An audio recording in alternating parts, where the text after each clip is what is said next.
저의 하루는 어머님과 저 둘이서 다른 가족들보다 조금 이르게 일어나 분주하게 아침을 준비해서 남편 출근시키고 애들 등교시키는 일로 시작을 했었습니다. 결혼해서 늘 해왔던 패턴입니다. 아버님이 살아계실 때도 방금 전 말한 대로 그 패턴대로 생활해 왔습니다. 저희는 결혼하자마자 합가를 해서 애들이 초등학교를 들어갈 때까지 시댁에서 큰 문제 없이 이렇게 생활해 왔어요. 그런데 그 잘난 동서가 사업을 한다고 일을 벌리고 보증을 잘못 서는 바람에 하루아침에 알거지가 되어 갈 곳 없어서 시댁으로 들어오면서부터 사건 사고가 빵빵 터지게 되었습니다. 어른은 어른대로 애들은 애들대로 아주 정신도 없고 기분도 상하는 날이 많아지다 보니까 하루하루 아주 지겨웠어요. 동서나 서방님은 철없는 부부처럼 시댁에 휴양하러 온 사람들 마냥 아무것도 하지 않고 받아먹기만 하고, 동서딸은 까칠할 거로 말하자면 말도 못하게 까칠한 아이인데 떼쓰는 나쁜 버릇 때문에 저희 아이들이 그 스트레스 고스란히 다 받아야 했습니다.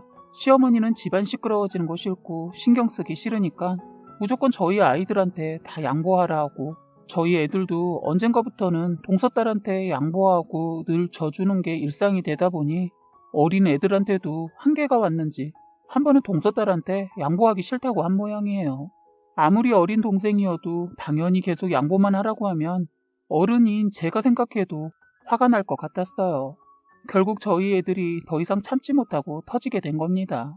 그런데 시어머니가 애들 사이에서 차별을 하신 거예요.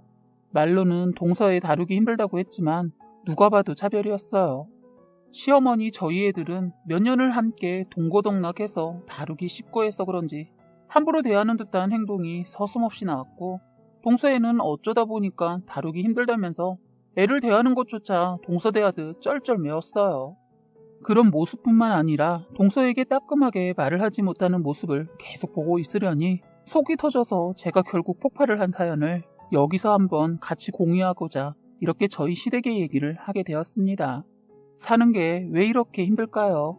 저는 살면서 이렇게 힘들게도 살 수 있구나 라는 걸 경험했습니다. 그리고 어른이 어른다워야 뭔가 기대고 의지를 하는데 이건 제가 다 나서서 해결해야 하니 참 지치더군요. 동서네와 1년에 몇 번 시댁에서 마주치던 그때는 며칠만 고생하면 되니까 괜찮았어요. 그런데 그땐 합가에서 사는 것처럼 이런 행동을 보이지 않았습니다. 만약 동서의 진짜 모습을 봤다면 합가하는데 허락하지 않았을 겁니다.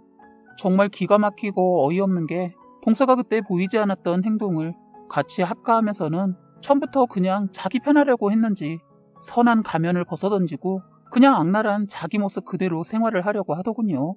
지금까지 못 보아온 모습을 처음부터 깐 것은 아무래도 하루 이틀 살 거 아니니까 그랬는지 있는 모습 그대로 까버리고 나 잡아먹으시오 하더군요.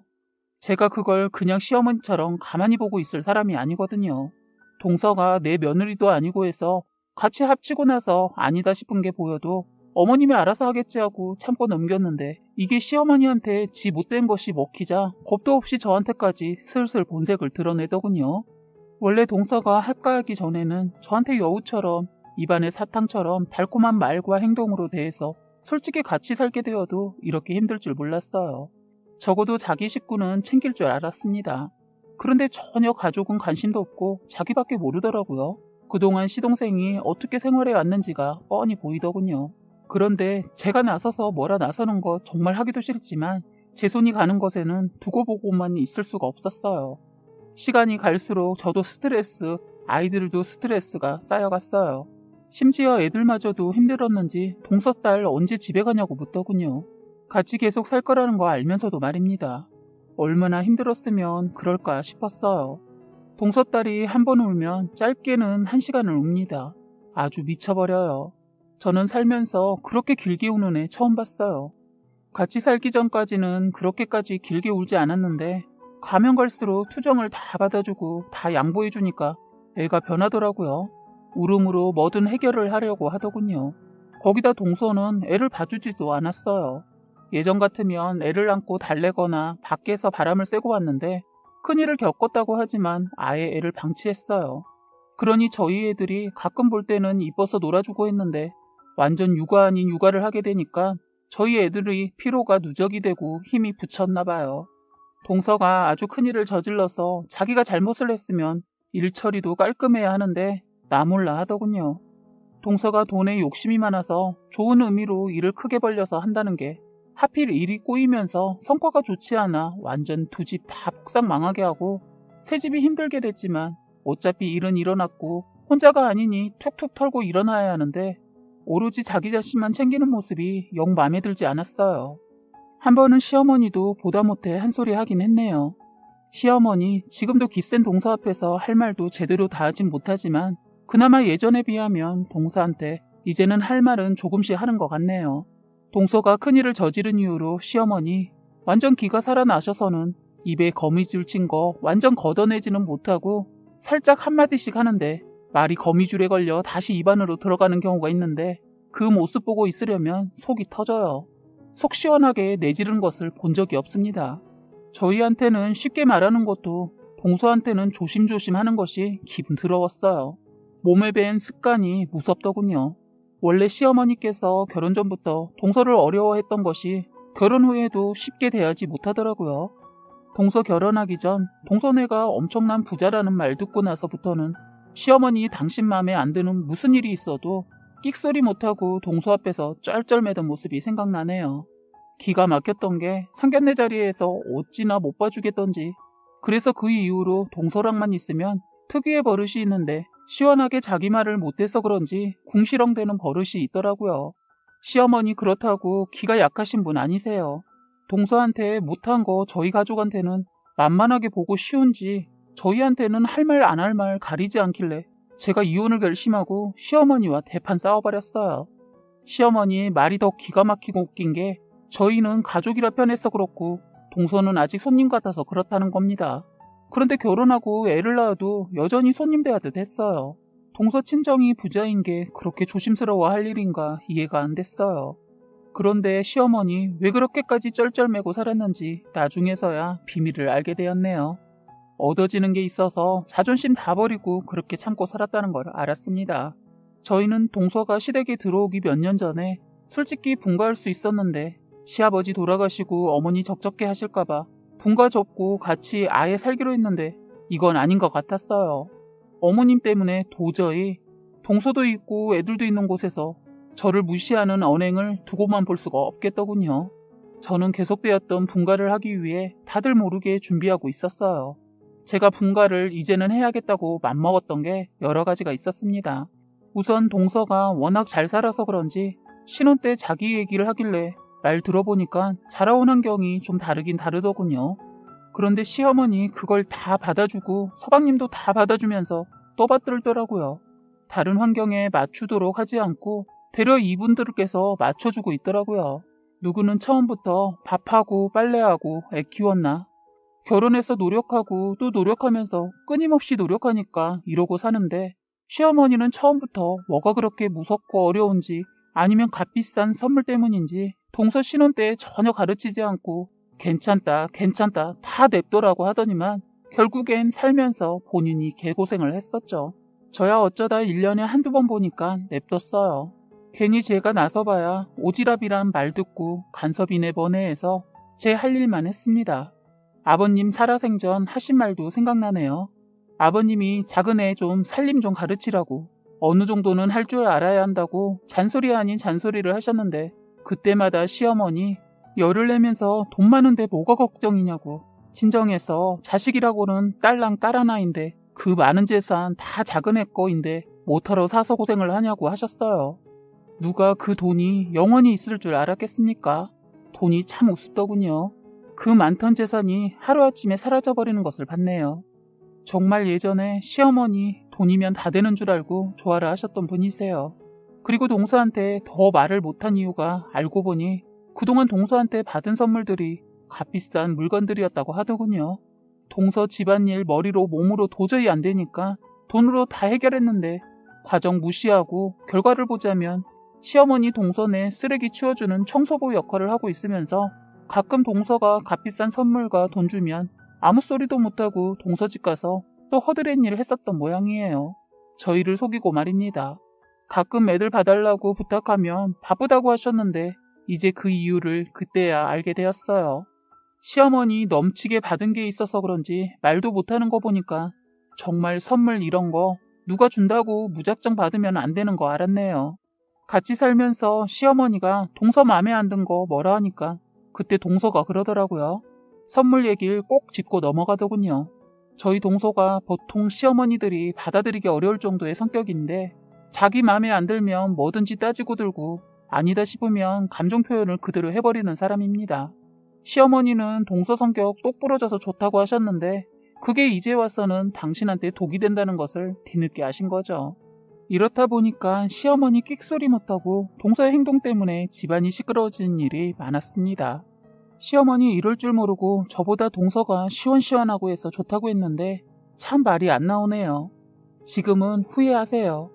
저처럼 그냥 어느 정도는 참아 넘기고 기분에 따라 행동하지 않고 절제된 행동에 대해 저를 흉보시던 분이 이제는 입안에 침이 마르도록 칭찬을 하시다가도 동서랑 부딪히면 또 돌변해서는 사이코 같은 행동을 하지요.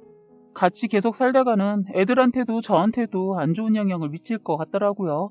그래서 저는 처음에 동서보다 어머니 때문에 아무리 어려워도 다 같이 사는 거 반대했습니다. 워낙 어머니가 동서 눈치를 보니까 그 모습 보는 것도 싫고 해서 그랬는데 동서네 친정이 망하자 시어머니 자기 아들 살리려고 저한테 양해 구하고 더 앞장서서 합가를 원했어요. 그런데 동서 이게 아주 잔머리를 굴리더군요. 자기만 편하자고 자기 남편은 시댁에 둔다는 거예요. 누구 보고 그 시중 다 들라고. 제가 절대적으로 반대했습니다. 그래서 제가 의견을 냈습니다. 원래는 동서가 자기 친정집으로 자기하고 애만 데리고 가겠다는 거 제가 말렸어요. 그래서 시댁으로 들어올 거면 다 같이 오던가 아니면 안 들어올 거면 다 말아라 이랬더니 동서 자기도 생각이 있어서 그랬는지는 모르겠지만 판을 뒤집어 시댁으로 들어왔어요. 자기도 일 저질러 놓고 시댁도 친정도 들어가기 힘들었을 텐데 그래도 친정이 나을 거라 생각했는지 그런 상황에서도 그런 결정을 내린 것 같기도 하고 여러 가지 생각이 스치더군요. 사실 동서가 자기 친정에 들어가는 것이 곤욕이었을 거예요. 왜냐면 동서가 겁도 없이 보증에 친정돈 끌어다 투자까지 했답니다. 워낙 아가씨 때부터 사업수단이 좋아서 친정 부모님께서 동서를 믿고 다 맡겼다고 해요. 그런데 그 운이라는 것을 다 써버렸나 봐요. 동서가 결혼해서부터 사업을 벌려놓은 게 무너져가는 것이 보였는데 그걸 무시하고 더 끌어다 무리하게 투자를 하는 바람에 그동안 쌓아놓은 친정재산 하루아침에 폭탄 맞아 다 사라져버렸어요. 그래서 친정도 잘 살았었는데 동서 때문에 타격을 받아서 대저택에서 살다가 빚 다 정산하고 그나마 남은 돈이 있어서 자그마한 전셋집 하나 겨우 남겼다고 들었어요. 딸내미 덕분에 호화스런 생활도 누렸음에도 불구하고 사람이 돈이 있다가 없는 것은 견디기 힘든가 봐요. 동서 원망을 있는 대로 하니까 동서 말로는 친정으로 들어간다고 했지만 막상 친정으로 들어가는 거 동서도 가시방석이었을 거고 어쨌든 친정이 무너지게 만든 게 자기니까 면목이 없었을 것 같아요. 그래서 어머님 말 떨어지기 무섭게 쉽게 시댁으로 올 생각을 했던가 봐요. 아까 말한 것처럼 시어머니가 동서 눈치를 워낙 보니까 그 부분이 걸려서 반대 생각이 있었습니다. 그런데 저도 이런 사정을 알기에 끝내는 합가하는 거 반대하지 않았는데 시어머니 동서 눈치만 보고 거기에다 시동생만 시댁에 있게 한다고 하니까 화가 나더군요.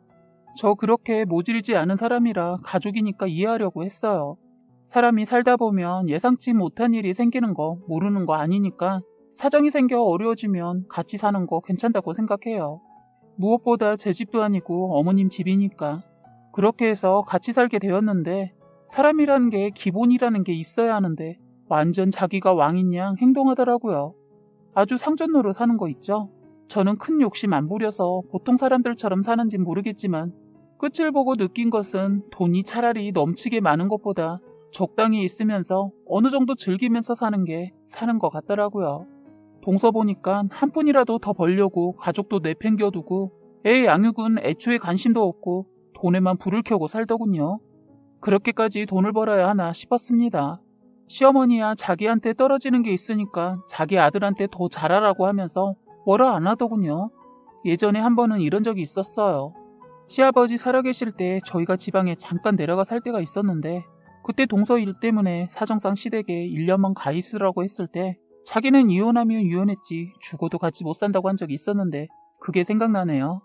그랬던 동서가 이제는 애도 있기도 하고 시어머니를 워낙 만만하게 보던 동서라 그나마 친정보단 나을 것 같다고 판단하고 들어온 것 같은데 마음에 드는 게 하나도 없었어요. 저는 어려워하는 것 같긴 하는데 마음을 열지도 않고 무서워하진 않습니다. 시댁에 들어온 것도 제가 어렵긴 해도 순전히 어머님 집이니까 쉽게 생각하고 들어온 것 같더군요. 그게 저희가 사는데 아주 큰 문제점의 하나가 되어버렸어요. 이것이 시댁에 무서워하는 사람이 없다는 것이었어요. 아침에도 늦게 일어나서 차려진 밥을 먹고 치우지도 않고 자기 딸 어린이집에 데려다주고 다시 와서 그냥 잠을 자는 거예요. 그동안 패턴이 어떠했는지 한눈에 다 보이는 행동을 하더군요. 그런데 시어머니 행여나 아들이 이혼이라도 할까봐 말도 못하길래 제가 총대를 메고 혼쭐을 내줬어요. 사건이 있는 날 저는 볼 일이 있어서 나갔다 왔는데 너무 화가 나서 다저녁에 저녁 준비는커녕 잠을 자고 있는 동서를 불러일으켜 말을 했어요. 동서, 여기 자기 식구들만 사는 곳 아니야. 내가 3일은 맘도 추스리라고 아무 말 안 하고 있었어. 그리고 길게 일주일 지켜봤어.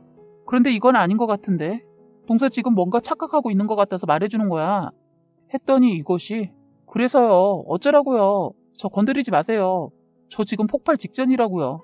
형님이 들어오라고 해서 들어온 것 뿐이니까 저한테 이래라 저래라 하지 마시고 뭐 바라지도 마세요.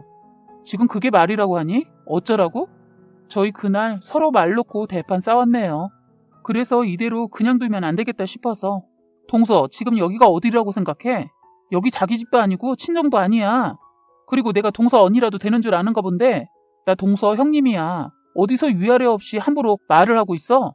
어머님은 동서 이런 행동을 다 봐주시겠지만 난 아니야.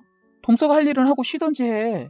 내가 일주일은 동서도 맘 잡기 힘들 것 같기도 하고 시간도 필요할 것 같아서 봐줬는데 이건 아니지. 밥 먹고 나면 당연하듯이 밥 먹은 거 그대로 그냥 놓고 그냥 들어가서 나오지도 않고 거기에다 서방님하고 아름이 챙기는 거 뒷전이고 지금 뭐 하자는 거야? 형님이 보태지 않아도 저 힘드니까 그만하시라고요. 그래? 그만 안 있으면? 동서 이렇게 된 게 우리 탓이야? 아름이도 동서가 집에 있으니까 더 챙겨야 하는 거 아니냐고. 저는 그날 날 잡은 김에 시어머니한테도 한 소리 했어요. 어머니도 그래요. 저희 애들이 아름이 돌보는 애들이에요?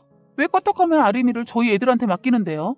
그러다가 애들끼리 문제가 생기면 꼭 저희 애들만 잡으시고 제발 저희 애들 잡지 마시고 동서나 잡으시라고요. 왜 이렇게 동서를 어려워하세요? 하자 시어머니 온몸을 바르르 떨면서 저한테 그러대요. 야, 너네가 누굴 무서워해? 그냥 큰일 치르고 안 됐길래 그냥 두는 거지. 어머니 그렇게 말씀하시면 저만 나쁜 년 되는 거 아시죠? 왜 저만 속 좁은 사람 만들어요? 그럼 이 많은 대가족을 저 혼자 돌봐라는 게 말이 돼요? 어머님도 동서 들어오기 전엔 아침에 일어나 밥하는 거 도와주시더니 지금은 아예 손 떼시고 동서는 아예 나오지도 않고 지가 밥 먹고 싶으면 나와서 밥 먹고 심지어 자기 먹은 것도 설거지통에 담가두잖아요. 이거 보세요. 제가 사실 그날 싱크대에 동서가 먹고 담가둔 그릇을 보고 뚜껑이 열려버렸어요. 싱크대에는 항상 물을 조금 받아서 둔 통이 있는데 그것에 동서가 밥을 먹고 나면 자꾸 담가두더군요. 처음엔 잘 안 닦여서 그랬다고 하길래 그런가 보다 했습니다. 그런데 그날은 안 닦일 만한 게 없고 뜨거운 물 틀어서 닦으면 금방 닦일 수 있는 그릇을 담가뒀길래 열이 확 받았어요. 기름진 것을 그대로 담가둬서 싱크대가 완전 기름 범벅이었거든요. 살림을 하는 사람들이라면 제 심정이 이해 가실지 모르겠네요. 저는 설거지통을 번쩍 들어 식탁에 탁 하고 내리치면서 내려놨어요. 시어머니 보라고 그리고 동서 보라고 둘은 순간 놀란 눈치더군요. 정말 저도 참을 대로 참아왔는데 동서네 것까지 살림을 해주니까 우라통이 터져서 더는 안 되겠더라고요. 저는 그날 분가를 하겠다고 말했어요. 그러자 시어머니 아니 이 상황에 왜 분가를 하냐? 그럼 살림은 누가 하라고? 시어머니의 그 한마디가 모든 것을 결정하는데 아주 큰 몫을 해주었어요. 그 시간대가 마침 저녁을 준비해야 하는 시간이었는데 이러다 보니 저녁은 준비가 되지 않았고 그때 이른 퇴근을 한 저희 남편이 이 상황을 거의 밖에서 다 들었더라고요. 남편은 자기가 끼면 더 심각해질 것 같아서 제 선에서 마무리되길 바라면서 잠깐 밖에서 서 있었던 모양이에요. 그런데 동서의 말 한마디에 남편이 신발도 벗지 않고 문을 벌컥 열고 달려와 식탁에 놓여있던 설거지통을 들어 동서한테 뿌려버렸어요. 동서는 한순간에 기름이 섞인 벌건 물을 뒤집어 쓴 거예요. 가만히 보니까 동서가 스파게티를 해먹은 모양이더군요. 머리에 면이 얹어 있더라고요. 남편이 발끈했던 것은 바로 동서가 한 말이 형님이 능력이 없으니까 살림하고 사는 거 아니에요? 그나마 잘하는 게 살림인데 나가서 얼마나 개고생하려고 분가한다고 해요? 그럴 능력이나 되세요? 아주버님도 쥐꼬리만한 월급 받는다고 들었는데 아유, 둘 다 세상을 너무 모르네. 아무것도 모르면 그냥 이 집구석에서 짱박혀 사세요. 저는 그때 인간이 아닌 괴물을 본 것 같았어요. 그동안 동서라는 여자를 잘못 봐왔구나 싶었습니다. 저는 그 말에 제가 통을 잡았는데 한순간이었어요. 손살같이 달려들어와 남편이 속 시원하게 동서에게 구정물을 부어버린 거죠. 어느 누가 이런 말을 듣고 가만히 있겠어요. 마누라 무시한 것도 모자라 한 번도 저한테 그런 말 들어본 적이 없는데 어디 감히 재수씨가 아주버님한테 쥐꼬리만한 월급 하면서 비아냥거리는데 참을 수가 없었겠죠. 아주 속이 시원했어요. 동서 울고불고 하면서 식탁 의자 발로 탁 치면서 저희 남편한테 욕을 하더군요. 그러자 남편이 동서 멱살을 잡았어요. 그러면서 한마디 해줬죠. 너 돈이면 다 되는 줄 아는데 너 인생 그따위로 살지 마. 네가 돈만 보고 산 대가가 지금 현재 네 모습이야. 똑똑히 기억해둬라. 하면서 멱살 잡은 손을 놨어요. 정말 남편이 한 대 칠 정도였는데 거기까진 하지 않았어요. 그때 서방님이 퇴근을 하셨고 그 장면을 보게 되었죠. 서방님도 발끈해서는 자기 형에게 달려들더군요. 꼴에 자기 아내 편을 들더군요. 끼리끼리 만난다고 시동생도 한번 날 잡아 얘기 좀 하려고 했는데 그때 남편이 제대로 잡더군요. 너 이 새끼야, 네가 이따위니까 저것이 정신 못 차리고 위아래 무시하고 날뛰는 거 아니야. 너 당장 네 처가로 가든가 밖에서 빌어먹던가 꺼져버려. 하니까 시동생이 겁도 없이 자기 형한테 달려들었어요. 이 집이 네 집이냐, 너도 능력 없으니까 엄마한테 얹혀 사는 거 아니냐면서 나가려면 네가 나가라고 반말로 마구 해대더군요. 서방님이 마누라 치반폭에 쌓여서 앞을 못 보더군요. 그 모습을 지켜보던 시어머니 갑자기 서방님 등짝을 세게 내리치더니 간만에 옳은 소리 하더군요. 너희 놈 내가 형한테 그따위라 하라고 가르쳤어? 어디 버릇없이 형한테 네가가 뭐야? 네 마누라가 막 나가니까 너도 이러냐? 어디 싸가지 없이 네 형이 살면서 얼마나 애쓰고 살았는데 네가 뭘 한다고 짓거려? 네 아버지 아플 때도 형하고 네 형수가 병간호 다 했을 때 코빼기 한번 보이지 않았으면서 어디 형한테 이놈아. 그리고 이 집은 네 형 집이나 마찬가지야. 내가 처음에 합가할 때 약속한 게 있었어. 하자 시동생 발끈하면서 그런 게 어딨냐고 자기는 모르는 일이라고 하면서 시동생 팔을 잡고 있던 시어머니의 팔을 뿌리치면서 뒤로 뺐어요. 그런데 그만 시어머니가 뒤로 밀리면서 바로 넘어지면서 심하게 엉덩방아를 찍고 엎친 데 덮친다고 서방님이 손을 뿌리칠 때 그만 동서 딸내미가 자기 아빠 온 거를 알고 달려가다 그 손에 맞아 그만 입이 터지고 말았어요. 순간 서방님 심하게 넘어진 엄마는 뒷전이고 자기 딸 입 터진 것에 놀라 신발도 허겁지겁 신고 뛰쳐나가더군요. 동서 이것도 놀라서 그 꼴로 바로 뒤따라가더군요. 저희는 주저앉아 있는 시어머니를 일으켜 세워보려고 했는데 아무래도 뼈 쪽에 문제가 생긴 건지 일어나지 못하시고 심한 통증이 있는지 몹시 괴로워하셨어요. 결국 119 불러 병원 갔네요. 병원에서는 고관절에 골절이 의심된다고 하더라고요. 시어머니 어느 정도 응급처치가 이뤄지자 통증이 덜한지 저를 보고 진심으로 사과하면서 미안하다고 하더라고요. 잠깐 동안 감정이 묘하더군요. 그리고 꼭 말씀드리고 싶은 것은 저희요, 시부모님 집 보고 합가한 거 아니었어요. 시어머니가 제 기억 속에 있지도 않은 거짓말로 큰아들을 두둔해 준 거였습니다. 어머님은 이번에 서방님의 행동 보고 확실하게 뭔가 깨달음이 크셨던 것 같아요. 지 새끼만 챙기고 엄마한테 한마디라도 괜찮냐고 묻지도 않은 아들에게 상처를 많이 받은 것 같더라고요. 시어머니가 병원에 입원해서 누워 계실 때도 한 번도 병원에 이것들이 오지도 않았어요. 저희가 병원에 간 사이에 짐도 다 챙겨서 나갔더군요. 끝까지 버틸 줄 알았는데 쪽지 하나 남겨뒀더라고요. 이 집 함부로 건드릴 수 없으며 권한이 자기한테도 있어서 저희만 상속받을 수 없다 뭐 이런 식의 장문을 써서 식탁 위에 올려놨더군요. 지금은 집을 떠나 있겠지만 재산 상속 때 다시 오겠다는 말이었어요. 기가 막혔습니다.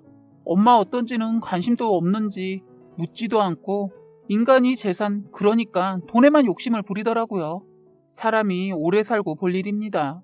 변화가 없을 줄 알았던 저희 시어머니는 기쁜 반성을 하시고 저에게 이제는 동서한테 했던 것보다 더 잘해주십니다. 저는 솔직히 적응이 안 되어서 불편하네요. 고기도 먹어본 사람이 먹나 봅니다. 시간이 지나면 익숙할지는 모르겠네요. 그냥 변하지만 않길 바랄 뿐이고 저희 분과는 당분간 보류하기로 했어요. 그리고 동선에는 처가로 들어갔는데 얼마 전 길에서 서방님을 우연히 봤는데 꼴이 장난이 아니더군요. 죽도 못 얻어먹은 얼굴이었어요. 서로 감정이 좋지 않아서 서로 아는 체도 하지 않고 지나쳤어요. 형을 개무시한 새끼가 저는 그동안 얼마나 무시했을까 싶어서 얼굴도 쳐다도 보기 싫고 말은 더 섞기도 싫어 먼 발치에서 서방님인 거 알면서 일부러 고개를 돌려버렸어요. 아마 본인도 느꼈을 거라 믿습니다. 2번 다시 얼굴 보기 싫은 인간입니다. 아무쪼록 지금처럼만 살았으면 합니다. 지금까지 여러분의 소중한 사연을 읽어드리는 해바라기 사연방이었습니다. 구독과 좋아요, 알림 설정 부탁드리겠습니다.